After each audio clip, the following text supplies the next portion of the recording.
आइए उस जात का इस्तकबाल करें जो मोहताज तारुफ नहीं है। मैं बड़े ही अदब एहतराम के साथ गुजारिश करूंगा, पीर तरीक़त रहबरे राह शरीयत शहजादे इमामुल औलिया हजरत अल्लामा मौलाना सैयद शाह गुलाम रसूल साहब क़िबला मद्दज़िल्लहुल आली नूरानी से आप अपने नसीहत आमेज जुमलों से हम और आपको नवाजें। आइए नारा तकबीर और रिसालत बुलंद करके इस्तकबाल कर ले। नारे तकबीर, ऐसे नहीं और मोहब्बत से नारे का जवाब दें। कोई लीडर नहीं देंगे ना सिपाही देंगे, जो खुशी दिल्ली के महबूबे इलाही देंगे। और नामे सरकार पे हाथों को उठाते थे ये रोजे महशर ये फरिश्ते भी गवाही देंगे। आप फरिश्तों को गवाह बनके नारे का जवाब दे। नारे तकबीर, नारे रिसालत, उलमाए अहले सुन्नत, मसलके आला हजरत, नारे तकबीर, नारे रिसालत। अब जबर क्या है, जेर बोलेगा, एक नक्शबंदी दिलेर बोलेगा। अब जबर क्या है, जेर बोलेगा, एक नक्शबंदी दिलेर बोलेगा। और बदअकीदो खैरियत नहीं है अब तेरी, इमामुल औलिया का शेर बोलेगा।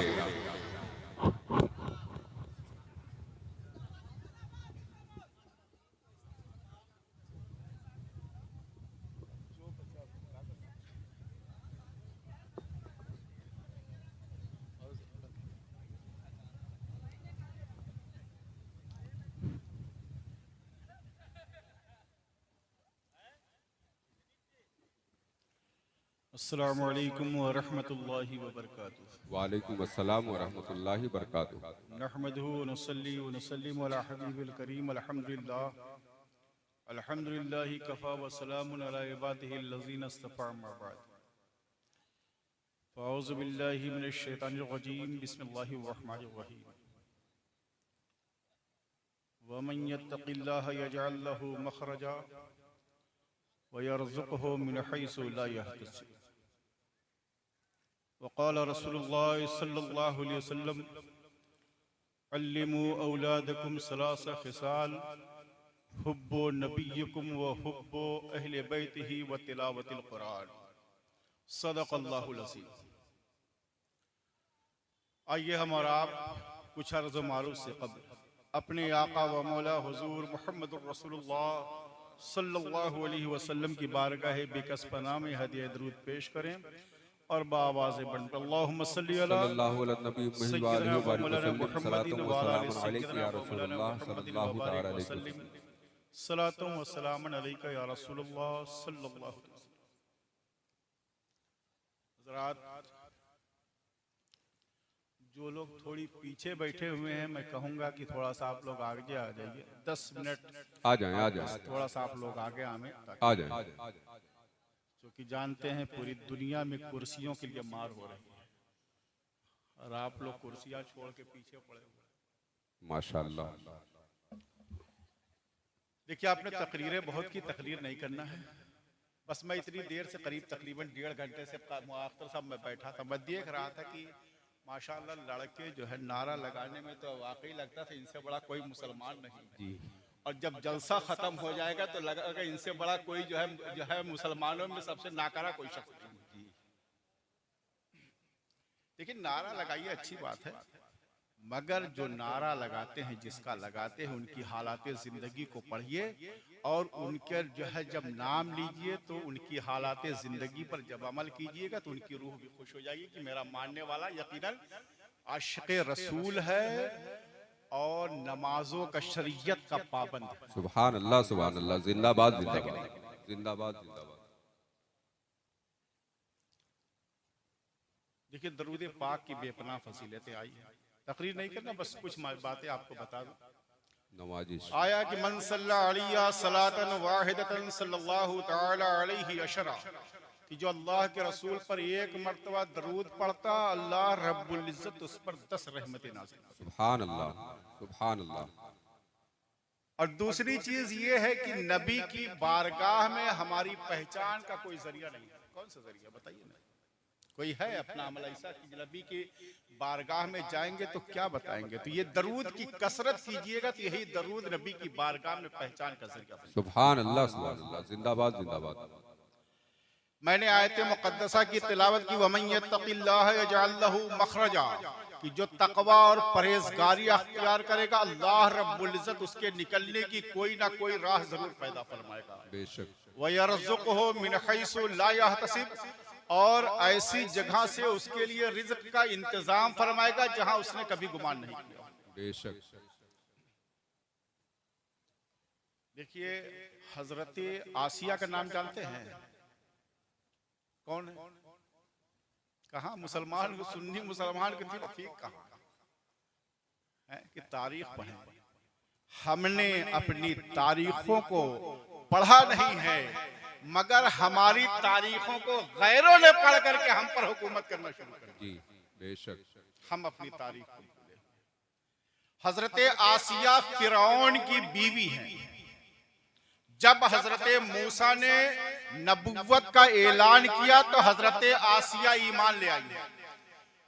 जब फिरौन को पता चला कि मेरी बीवी आसिया ईमान ले आई तो उसने हजरत आसिया को तकलीफें देना शुरू कर दिया। तपती हुई धूप में हाथों पैरों में जो है मेखे गाड़ करके हाथों पैरों को उसमें बांध दिया जाता था, लेटा दिया जाता था हजरत आसिया को, मगर हजरत आसिया का ईमान डगमग नहीं हो रहा है। हजरत आसिया अपने ईमान पर बदस्तूर कायम है। जब फिरौन ने देखा कि मेरी बीवी हजरत मूसा के दीन से फिरने के लिए तैयार नहीं है, तो अपने हवारियों से, अपने वज़रा से कहा कि एक पत्थर हजरत आसिया के सर पर मुसल्लत करो, जिसको कि हजरत आसिया जब देखे तो उनको खौफ दिल में पैदा होगा, और खौफ की वजह से, चूंकि मौत एक ऐसी चीज है कि अच्छे अच्छे जो है डगमगाए, तो उसने सोचा कि हजरत आसिया भी जो है ईमान उनके डगमगा जाएंगे और ये मेरे दीन भी जो है पुराने दीन में वापस आ जाएंगे, जो बातिल दीन है उसमें वापस हो जाएंगे। मगर हजरत आसिया ने जब पत्थर को अपने सर पर लटका हुआ देखा तो फिरौन से ये नहीं कहा, फिरौन मैं तेरे दीन में वापस आ रही हूँ, नहीं, हजरत आसिया ने फिरौन से कुछ नहीं कहा, अपने रब से लौ लगाई, रब इब्निली इंद बैतन फिल जन्ना, ए परवरदिगार जन्नत में मेरे लिए घर तामीर फरमा। सुभान अल्लाह, सुभान अल्लाह। क्या हजरत आसिया फिरौन से नहीं कह रही है कि फिरौन तू मुझे माफ कर दे, मुझे छोड़ दे, मैं तेरे दीन में पलटने के लिए तैयार हूँ, नहीं, हजरत आसिया ने फिरौन से नहीं कहा, उनके वज़रा से, उनके हवारियीन से नहीं कहा कि मैं तुम्हारे दीन की तरफ आने के लिए तैयार हूँ, परवरदिगार से लौ लगाती है, कहती है परवरदिगार मेरे लिए जन्नत में घर तामीर फरमा दे। मुफस्सिरीन बयान फरमाते हैं कि अभी रूह नहीं निकली है कि हजरत आसिया ने जन्नत में अपने महल को देख लिया था। सुभान अल्लाह, सुभान अल्लाह। नारे तकबीर, नारे रिसालत, पैगाम हक कॉन्फ्रेंस, हुजूर सैयद साहब किबला, नारे तकबीर, नारे रिसालत।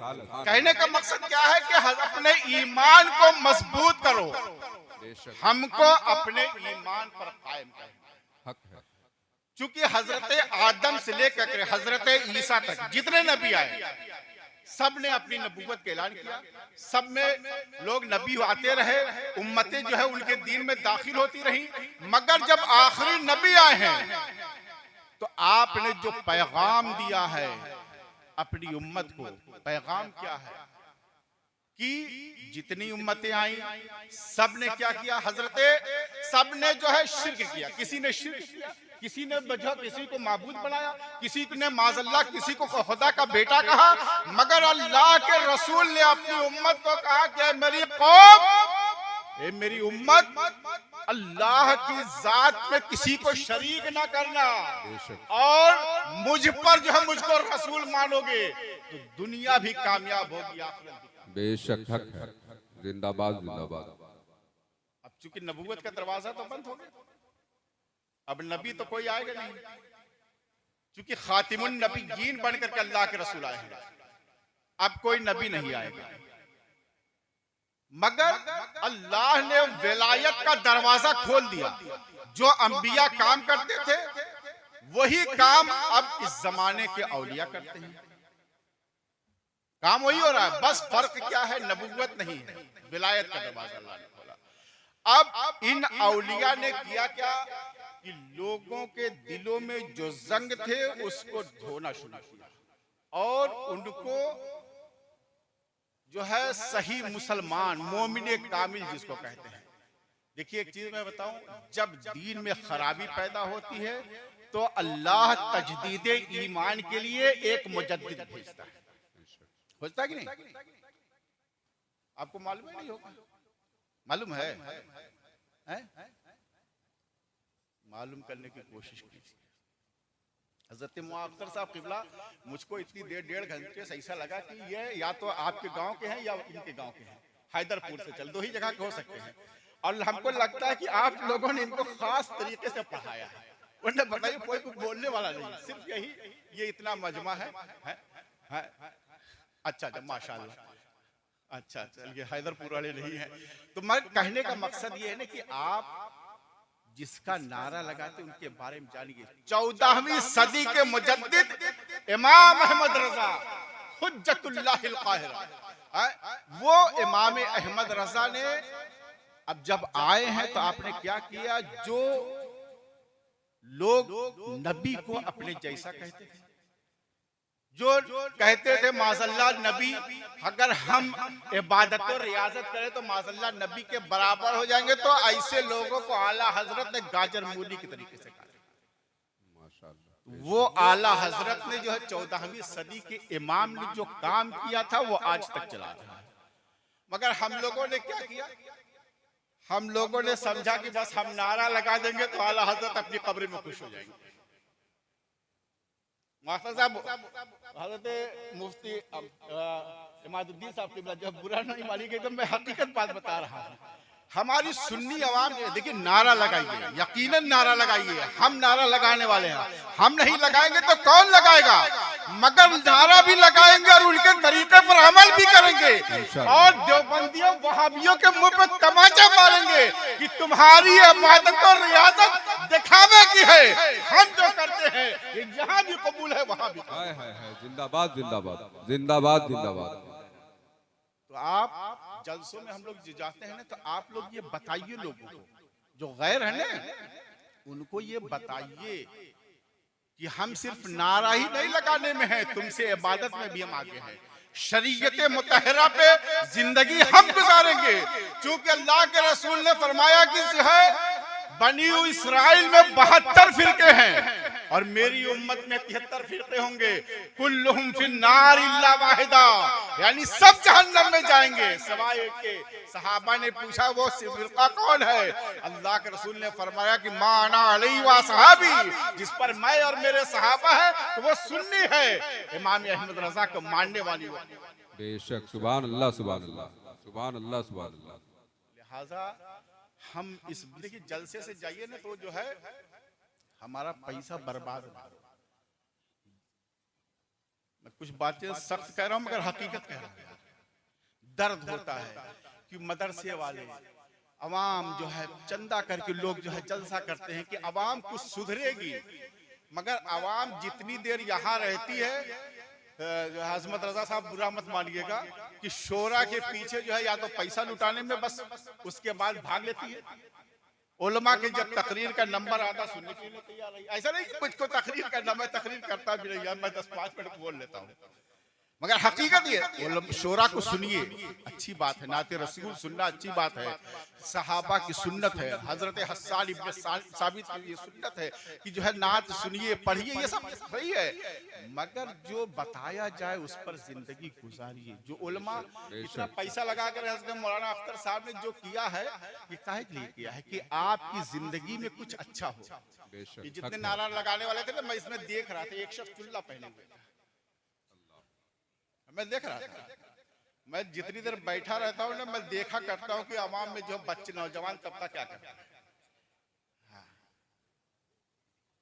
मैं हकीकत बता रहा हूँ, मैं जलसे में उलमा की तकरीरें सुनता हूँ, मगर मेरी नजर आवाज है ये नौजवान तबके को रहती, क्योंकि ये नौजवान तबका ऐसा है कि अगर दुनिया के हीरो हीरोइन नंगे होकर के घूमेंगे तो ये नंगे होकर घूमने के लिए तैयार है। शर्म करो, दुनियादार को अपना आइडल न बनाओ, मुस्तफा को अपना आइडल बनाओ, सहाबा को अपने आइडियल बनाओ, ताबईन को अपना आइडियल बनाओ।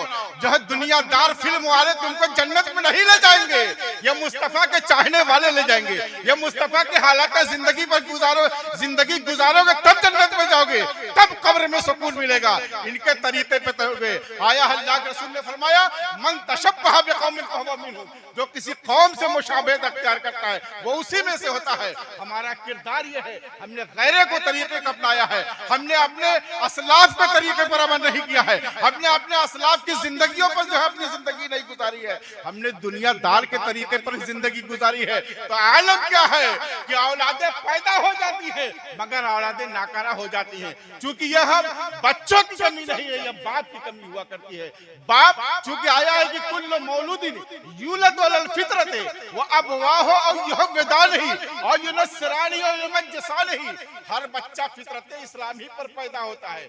उसको माँ बाप उसको यहूदी नसरानी मजूसी जो चाहे बना दे, ये तो वालिदैन के ऊपर है। आप जैसी तरबियत कीजिएगा, खेत में जो फल लगाइएगा, जैसी सिंचाई कीजिएगा, उतना अच्छा पौधा आपको मिलेगा।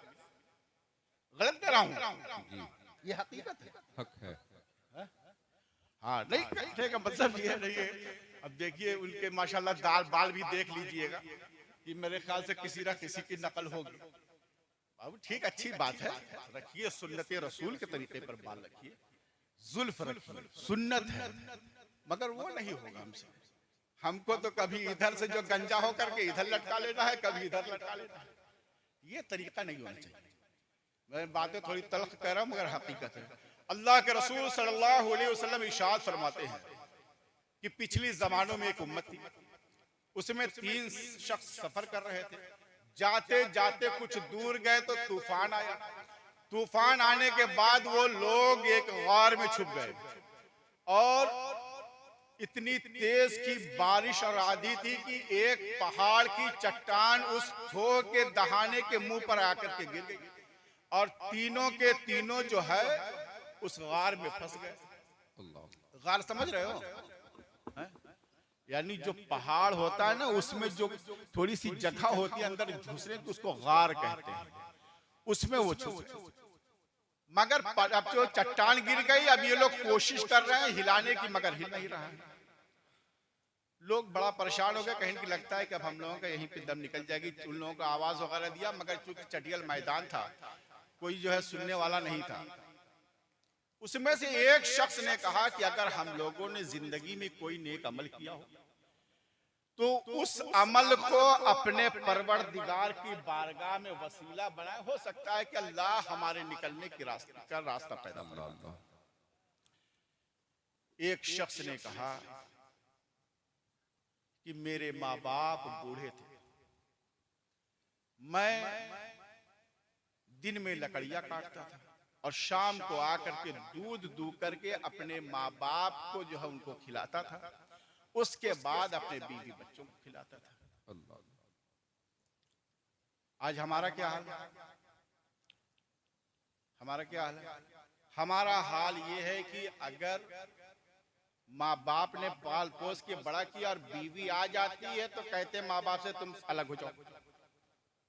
होता है कि नहीं? जी। माँ बाप की खिदमत की।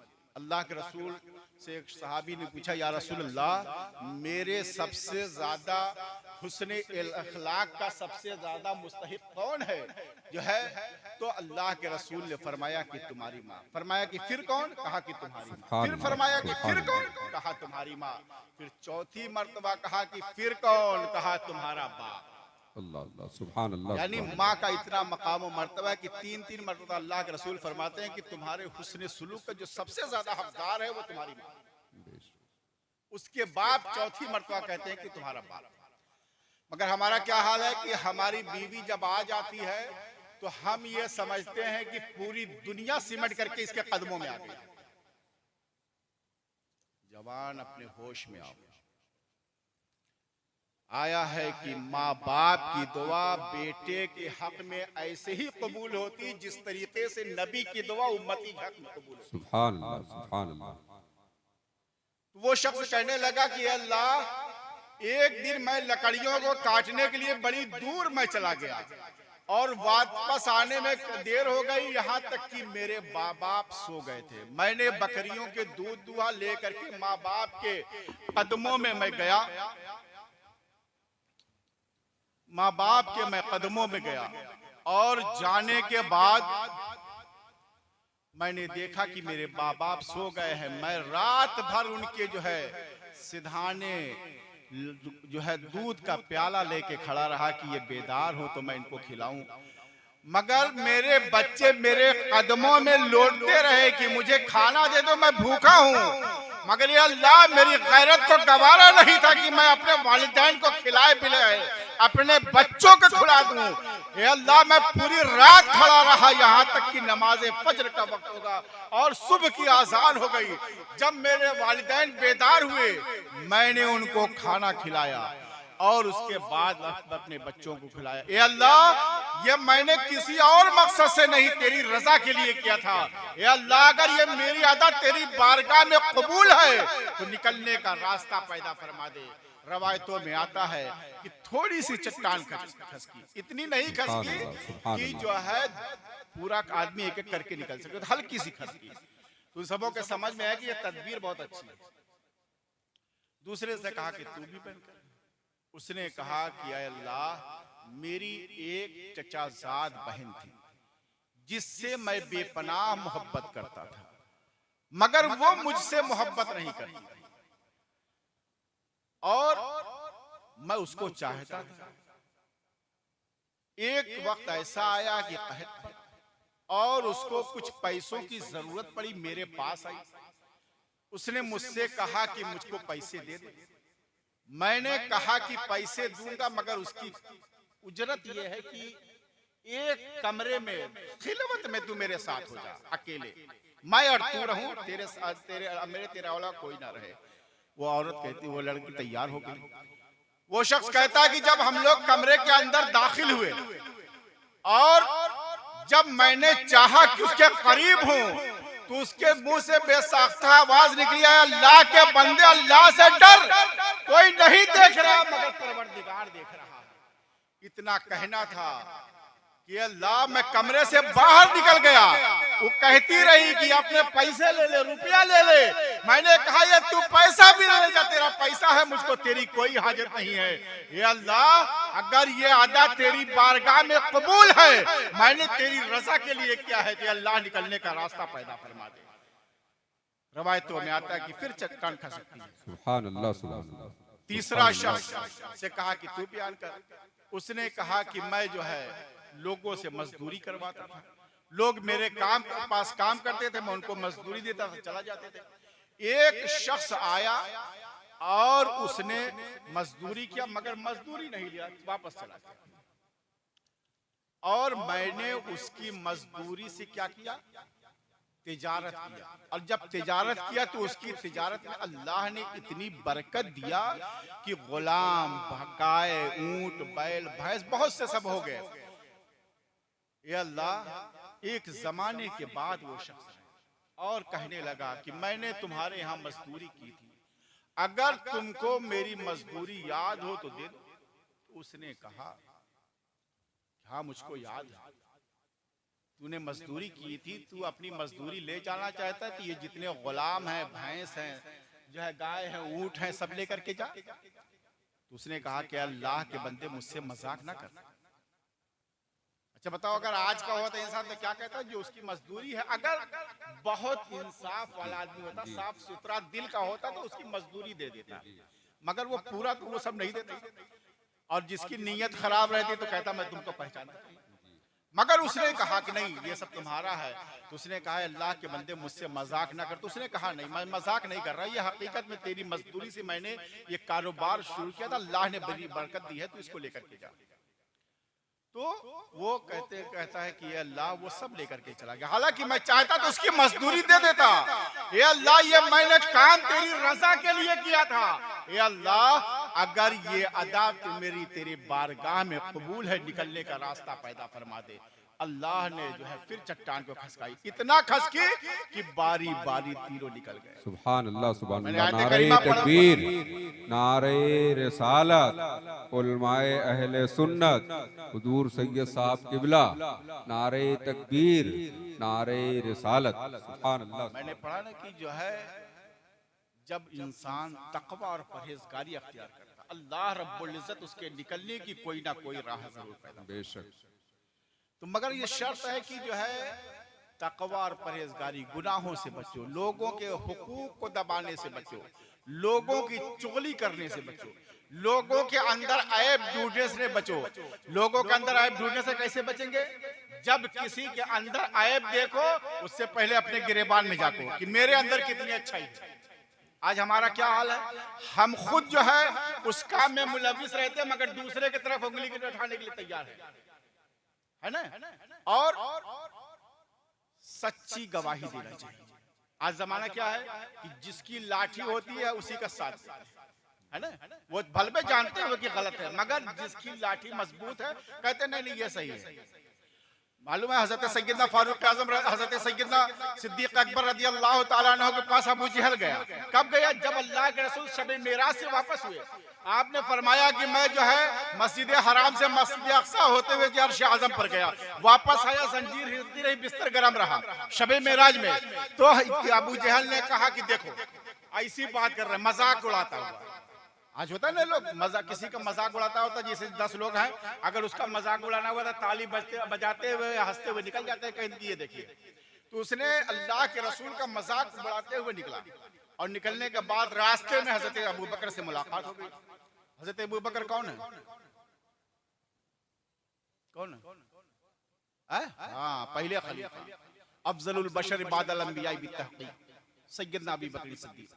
तो मुलाकात हुई, कहा कि हजरत अबू बकर से कहा कि अबू बकर तुम तो बड़े समझदार आदमी हो, पढ़े लिखे हो, ये बताओ कि अगर कोई शख्स ये कहे कि मैं मस्जिद हराम से मस्जिद अक्सा, उसके बाद अर्श आजम हो गया, फिर यहाँ गया वहां गया, फिर होते हुए मैं जो है जमीन आया और जंजीर हिलती रही, बिस्तर गर्म रहा, कोई मानने वाली बात है? तो भाई हजरत अबू बकर कहते थे नहीं। हजरत अबू बकर ने कहा कि बताओ किसने कहा है? कहा कि तुम्हारे दोस्त मोहम्मद सल्लल्लाहु अलैहि वसल्लम ने कहा कि अगर उन्होंने कहा तो सही कहा। सुभान अल्लाह, सुभान अल्लाह। बेशक हक है। अगर वाकई सच्चे हो तो सच्चों के हक में गवाही दिया करो। बेशक है ना? मैं बताऊं हजरत सैयदना निजामुद्दीन औलिया, जानते हो कहाँ मजार है? दिल्ली, महबूब इलाही निजामुद्दीन औलिया, जिनके गेटवे पर शैतान लोग बैठे रहते हैं।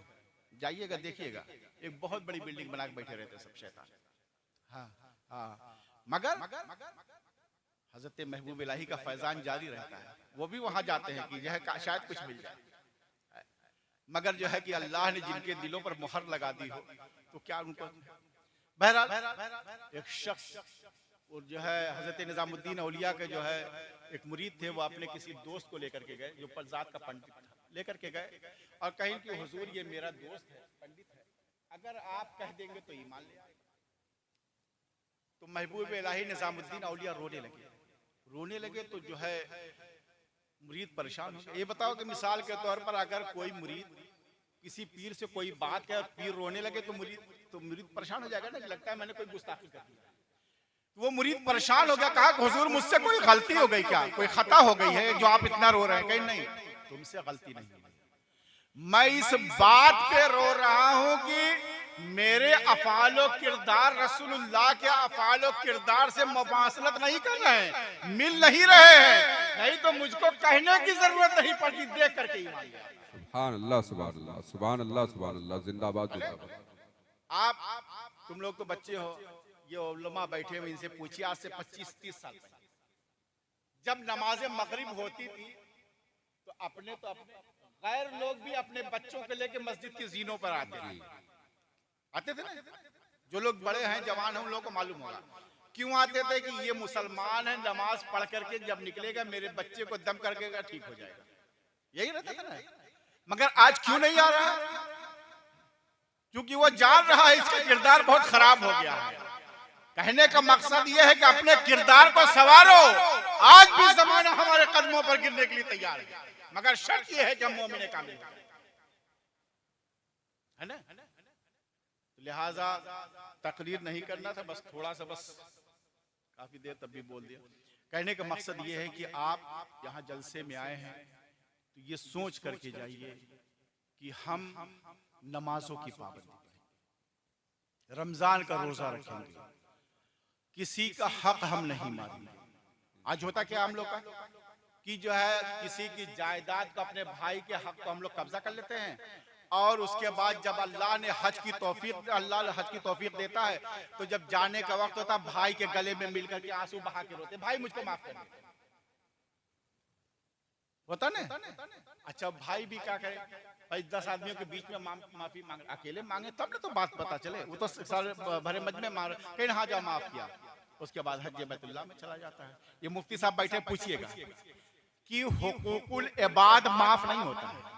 आप हज करने जा रहे हो, उससे पहले अपने भाई की जायदाद जो तुमने कब्जा किया उसको वापस कर दे, उसके बाद भाई से माफी मांग के जा, अल्लाह तेरे हज को कबूल करेगा।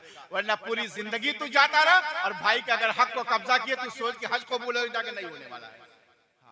तो लिहाजा ये चीजें अपने दिमाग में बैठाइए कि हम किसी के हक को नहीं मारेंगे। और सबसे बड़ी चीज कि हम मसलक आला हजरत पर कायम रहेंगे, मगर कैसे? सिर्फ नारे से नहीं कायम रहेंगे, हम उनकी हालात जिंदगी पर अपनी जिंदगी को गुजारेंगे, है ना। हम अपनी जिंदगी को, उनकी जिंदगी जो उन्होंने नमाज रोजा हज जो ज़कात किया उस तरीके से गुजारेंगे। आला हज़रत फाजिल बरेलवी हज बैतुल्लाह में जा रहे हैं और जाते हुए आपकी वालिदा माजिदा आपके साथ है। सुनना, अभी तुम लोग नारा बहुत लगा रहे थे ना, इश्क मोहब्बत, इश्क मोहब्बत। आला हजरत का इश्क मैं तुमको बता रहा हूँ। हाँ, आला हजरत फाजिल बरेलवी हज बैतुल्लाह में जा रहे अपनी वालिदा के साथ है। जहां उस वक्त हवाई जहाज नहीं था, पानी के जहाज से जा रहे हैं। जहाज भंवर में फंस गया है, जहाज गर्क होने वाला है। आला हजरत फाजिल बरेलवी बड़े सुकून और इत्मीनान से बैठे हुए हैं। हुज्जाज परेशान है कि जहाज डूब जाएगा, हम लोग हज नहीं कर पाएंगे। लोग परेशान है कि हमारी वापसी नहीं होगी, अपने अहले खाना से नहीं मिल पाएंगे, हम मदीनतुर रसूल नहीं देख पाएंगे, हम खाने काबा की जियारत नहीं कर पाएंगे। लोग परेशान है, मगर आला हजरत बड़े सुकून से बैठे हुए हैं। आपकी वालिदा कहती है कि अहमद रजा, तुमको पता नहीं कि जहाज भंवर में फंस गया, डूबने वाला है, और तुम बड़े सुकून से बैठे हुए हो। आप जवाब सुनिए आला हज़रत। आप कहते हैं अम्मी जान, अल्लाह के रसूल ने फरमाया कि जिसने बिस्मिल्लाहि मजरीहा व मुरसाहा इन्ना रब्बी लगफूरुर रहीम पढ़ लिया, जहाज गर्क नहीं हो सकती। ए अम्मी जान, अहमद रजा ने उस दुआ को पढ़ा है, लिहाजा जहाज गर्क नहीं हो सकता। सुभान अल्लाह, नारे तकबीर। ये इश्क होता है। जवाब तो दो, नारे तकबीर, नारे रिसालत, मसलके आला हजरत, फैज़ाने आला हजरत, उलमाए अहले सुन्नत, हुजूर सैयद साहब किबला, मदरसा साबिरिया कंजुल ईमान, पैगाम हक कॉन्फ्रेंस, नारे तकबीर, नारे रिसालत। सुभान अल्लाह। अच्छा, मैंने एक हदीस पाक पढ़ी थी, उसका मैं तर्जुमा कर दूं कि अल्लिमू औलादकुम सलासा खिसाल, अपनी औलाद को बचपन में 3 चीजें सिखाओ, हुब्बो नबिय्युकुम व हुब्बो अहले बैती व तिलावतिल कुरान। यानी जब बच्चा थोड़ा सा बोलने वाला हो, अम्मा अब्बा, तो उसको ABCD बाद में पढ़ाना, पहले नबी की मोहब्बत सिखाओ। नबी की मोहब्बत में क्या है कि जब कुछ बात हो तो ये कहो कि ये नबी का, जब कोई बात हो तो उस मुस्तफा का जिक्र करो। जब कोई बात हो, कोई चीज लेकर के आओ तो कहे ये नबी का सदका है जो लेकर के आए। जो है ये अगर हम जो है तुमका आप कहो कि बेटा अल्लाह ने जो तुम्हारे बाप को इज्जत दिया है ये उस मुस्तफा का सदका है। कोई चीज लेकर के जाओ तो कहो कि ये मुस्तफा के सदके में लेकर के आए हैं। ये चीजें जब बार बार उसके दिमाग में डालोगे तो होगा कोई मोहम्मद रसूलुल्लाह कोई अजीम जात है, क्योंकि जिसका जिक्र बार बार हो रहा है यकीनन कोई अजीम शख्सियत है। क्योंकि अल्लाह ने जो है तख्लीक कायनात का मकसद ही मोहम्मद रसूलुल्लाह है सल्लल्लाहु अलैहि वसल्लम। तो लिहाजा बार बार अपने बच्चे को नबी की मोहब्बत सिखाओ। और जब ये नबी की मोहब्बत दिल में बैठ जाएगी तो आपका बच्चा मोमिने कामिल हो जाएगा, मुसलमान कामिल हो जाएगा। और दूसरी चीज क्या, वह हुब्बु अहले बैत की, और नबी की अहले बैत की यानी हसनैन करीमैन की औलादों की मोहब्बत सिखाओ। वह तीसरी चीज क्या है, वह तिलावतिल कुरान, और कुरान की तिलावत। ये मदरसा साबिरिया कंजुल ईमान जो मौलाना अख्तर साहब चला रहे हैं, या ऐसा थोड़ी ना कि खाली इमारत बनाने के लिए है। इतनी बड़ी बिल्डिंग है, तुम लोग पढ़ने जाओ ताकि ये सिखाएंगे। और जब तुम सीख करके जाओगे तो दुनिया में जाओगे तो नाम करोगे हम मदरसा साबिरिया कंजुल ईमान में हम पढ़ करके आए। पढ़ाया किसने है? मौलाना अख्तर साहब ने पढ़ाया है। तो लिहाजा सिर्फ मदरसे की बिल्डिंग बनाना कमाल नहीं है, मस्जिद को बना देना कमाल नहीं है, उसका पेट भरना चाहिए, वरना मस्जिद का पेट भरेगा नहीं तो मस्जिद बंद। इसी तरीके से मदरसे की सिर्फ बिल्डिंग बना दो और सोचो कि हम पढ़ेंगे नहीं, हम जो है अपनी दुनियावी जिंदगी में मस्त रहेंगे, तो ऐसे मदरसे बनाने का क्या फायदा है। ये मदरसा बना है, अभी मैंने देखा कि इसकी जो है अभी प्लास्टर वगैरह सब बाकी है। इसमें आप लोग ताउन कीजिए, ज्यादा से ज्यादा ताउन कीजिए, मगर उस ताउन के साथ अपना कीमती वक्त नहीं, अगर आप कारोबारी हैं तो देखिए पढ़ने की कोई उम्र नहीं होती। ये मुफ्ती साहब किबला इनसे पूछिएगा, पढ़ने की कोई उम्र नहीं होती है। मैं मदरसा चिश्तिया जो है एक हनफिया चिश्तिया लखनऊ में मैं गया था, 90 साल की उम्र में एक शख्स ने हाफिज कुरान हुआ, 90 साल की उम्र में। तो लिहाजा आप ये मत शर्माइए कि हम दो लड़कों के बाप हो गए, ये नहीं। आप आइए अपने उलमा से, इलाके के उलमा से पूछिए, इनसे समझिए। यकीनन अगर आप अपनी जिंदगी को संवारना चाहते हैं, अपने बच्चों को संवारना चाहते हैं, अपनी आखिरत को संवारना चाहते हैं, तो इन मदरसों में जाइए, यहाँ के उलमा से, जहाँ के भी आलिम दीन हो, उनसे कांटेक्ट कीजिए, उनसे दीन की बातें सीखिए। अगर आप सीखे रहेंगे तो दुनिया भी कामयाब होगी, आखिरत भी कामयाब होगी। बस कहने का यही मकसद है कि मसलक आला हजरत जिंदाबाद है। हम लोग मसलक आला हजरत को मजबूती से पकड़ेंगे, मगर उनकी हालात जिंदगी पर हम अपनी जिंदगी को भी गुजारेंगे। रब्बे कदीर, मैंने जो कुछ कहा है इसमें किसी किस्म की कसदन या सहवन कोई खता हो, इन उलमा की मौजूदगी में तौबा करता हूँ। अस्तगफिरुल्लाह मिन कुल्लि ज़ंबि व अतूबु इलैह। अस्सलामु अलैकुम।